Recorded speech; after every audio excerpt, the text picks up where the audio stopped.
Welcome to the 5th episode of Gozas on the Go. We are the Gozas, and we're on the go in New Jersey. From New Jersey to Massachusetts this week. Yes. Started out in New Jersey at Fosterfield Living History Farms, which is a living history farm. And we went back into 1920. With a screeching halt. Whoa! Cows and pigs and chickens, oh my. We got to visit all of the animals and see how a farm would work as it would exactly back in 1920. Exactly like it did back then. Yeah, even with the smells. Yeah. And you get to do the farm chores and visit with people that'll tell you all about farm life. Thirsty?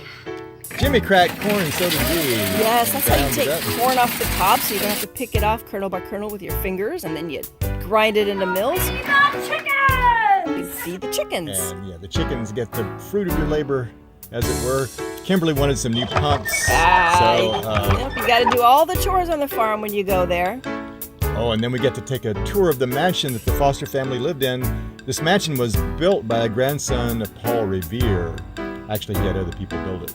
Yes. He commuted to work from this place in New Jersey to New York City. Mr. Foster did, yes. Yeah, 3 hours Yes.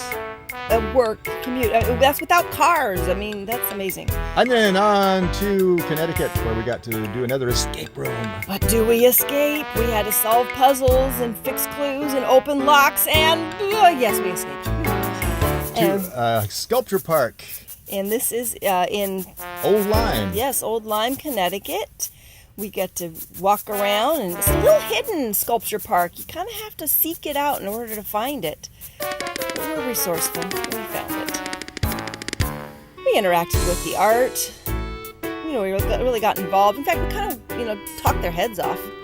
Aha, I see what you did there.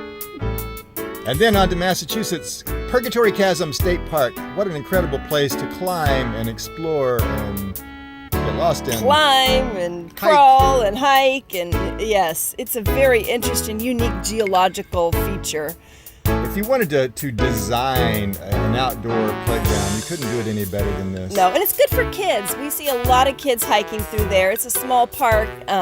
You just got to kind of watch them so they don't get hurt on the rocks, but it's a great place to explore, and it's fun. And you can do like real rock climbing too. People gear up and hike up Lover's Leap.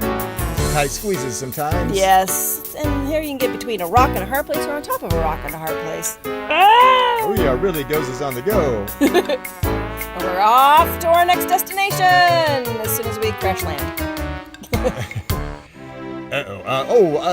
There's really a lot of glamour involved in living on the road. The sight you don't normally get to see, but we're going to share it with you this week. Fortunately, this presentation is not in odorama. We are professionals, so Oops. we know exactly what we're doing. Technical difficulties. Under control. Yep, we got it. We got this. This was a setup that was very difficult compared to the usual. Yeah, usually we can pull up the RV about a foot, 2 feet away from the actual where you let everything go down the drain. But this one was a bit further, and there was no way to get close to it. All right, on to a grist mill that is you may have seen before because it is on the label of Pepperidge Farm products. It is their logo. And we got to go inside. We've been through the mill many times, but this time we actually went in the mill. Yes, never seen the inner workings of the grist mill before. And this is an operating grist mill. They actually make the mill, the grains for the breads and the food that they serve just down the street. And this is the actual schoolhouse where Mary Sawyer brought her pet lamb in 1817 and inspired a guy to write the poem Mary Had a Little Lamb. You may have heard it. It actually happened.